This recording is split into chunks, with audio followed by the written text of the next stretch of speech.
हरे कृष्णा। रमा एकादशी की कथा। कार्तिक मास चल रहा है और आज रमा एकादशी है। युधिष्ठिर महाराज ने भगवान श्री कृष्ण से पूछा, प्रभु कार्तिक मास के कृष्ण पक्ष की एकादशी का नाम क्या है और इसकी विधि क्या है। भगवान श्री कृष्ण ने कहा, जो आज की एकादशी है वो रमा एकादशी के नाम से विख्यात है। रमा माता लक्ष्मी का नाम है और रमापति भगवान विष्णु का नाम है, क्योंकि वो रमा के पति हैं, स्वामी हैं। आइए ध्यान से सुनते हैं। भगवान श्री कृष्ण ने युधिष्ठिर महाराज को बताया कि एक राजा हुए जिनका नाम था मुचकुंद। ये राजा मुचकुंद की कथा एक भागवत कथा में भी आती है, भागवत पुराण में। राजा मुचकुंद के राज्य में एकादशी व्रत का पालन बड़ा गंभीरता से होता था। सभी पूरे राज्य के जितने लोग थे सभी एकादशी का व्रत करते थे। एक दिन राजा मुचकुंद की बेटी चंद्रभागा और उनका दामाद शोभन आया हुआ था।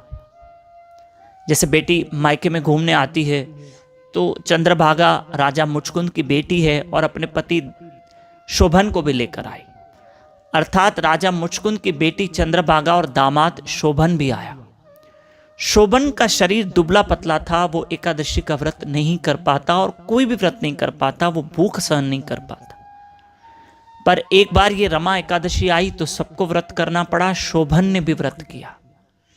शोभन ने एकादशी का पूरा व्रत किया, रात्रि में जागरण किया, लेकिन भूखा प्यासा था।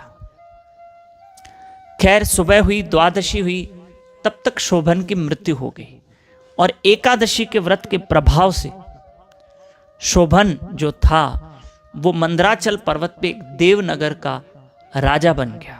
देवताओं का नगर था, सुंदर अनुपम नगर था, जिसका वो राजा बन गया शोभन, एकादशी व्रत के प्रभाव से। एकादशी व्रत के प्रभाव से एक एकादशी का व्रत किया और वहां का राजा बन गया। मंदराचल पर्वत पे एक देवनगर का वो राजा बना। एक दिन राजा मुचकुंद की नगरी जो थी वहां का एक ब्राह्मण तीर्थ करते करते उस मंदराचल पर्वत के देवनगर में पहुंचा।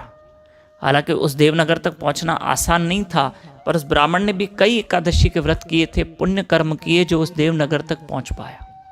और उसने शोभन को देखा, उसको पहचान लिया कि ये राजा मुचकुंद का दामाद है। तुम यहां कैसे पहुंचे? उसने कहा, क्योंकि शोभन को पिछला जन्म याद था, कहा मैं रमा एकादशी के कारण उस व्रत के प्रभाव से यहां पहुंचा और यहां का राजा बन गया हूं। तब ब्राह्मण ने कहा, मैं तुम्हारी जो पत्नी चंद्रभागा है वो, उसका पिता मुचकुंद, उसकी नगरी से आया हूं मैं, और तुम्हारी पत्नी चंद्रभागा तुम्हें बहुत याद करती है। शोभन को पिछला जन्म याद था तो शोभन ने भी कहा, मैं अपनी पत्नी चंद्रभागा को मैं बहुत याद करता हूँ, मैं अपनी पत्नी चंद्रभागा को बहुत याद करता हूँ, मैं उससे मिलना चाहता हूँ। तब ब्राह्मण ने कहा, ठीक है, मैं जा रहा हूँ और तुम्हारी पत्नी को तुम्हारा मैसेज दे दूंगा, संदेश दे दूंगा और तुम्हारी पत्नी को यहां तक लाऊंगा।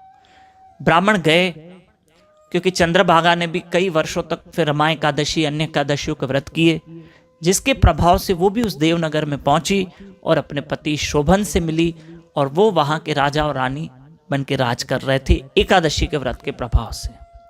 तो ये थी आज की एकादशी कथा। जो एकादशी का व्रत करते हैं और आज की कथा सुनते हैं, उनको वो समस्त पापों से छूटकर विष्णु लोक में चले जाते हैं।